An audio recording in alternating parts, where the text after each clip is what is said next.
Пред споменикот на Методија Андонов Ченто во населбата Ченто, денеска беше положено цвеќе по повод 55 годишнината од неговата смрт. Цвеќе положија делегациите од општина Гази Баба, од општинскиот комитет на ВМРО ДПМН Гази Баба, од Унијата на жени на ВМРО ДПМН Гази Баба, Сдружение на граѓани и Сдружение на пензионери.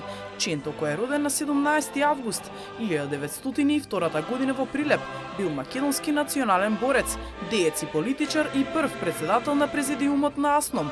Поради неговата функција на председател на президиумот на АСНОМ, тој се смета и како прв председател на Македонија.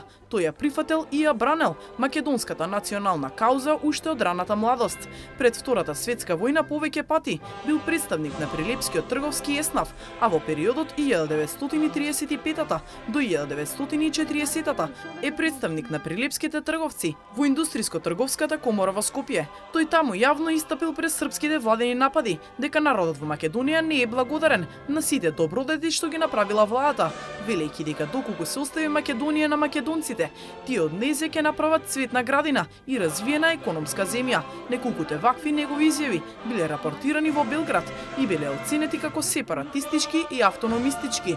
Според неговите лични сведоштва, Ченто бил многу почитуван и од самиот председател на Југославија, Јосип Броз Тито, кој успел да го убеди да се кандидира за пратеник на изборите во 1946 година и покрај обструкциите кои му се правеле на Ченто од страна на КПМ, сакајќи да се повлече од политиката и да живее во Прилеп. Тој на 14 јули е уапсен од полицијата пред својата куќа, а на 31 јули Министерството за внатрешни работи објавува дека бил уапсен поради обид за бегство во Грција. На 8 август против него е покренат обвинителен акт, а на 19 ноември е изведен пред суд. Пуштен е условно на 4 септември 1955 година, по одлежани 9 години и 4 месеци затвор.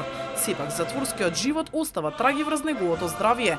Бара од Тито да му издадат пасош за да отиде да се лечи во Швајцарија, но е одбиен, осамени во тешки болки и маки. Ченто на 24 јули 1957 година умира од рак на желудникот во својот дом во Прилеп.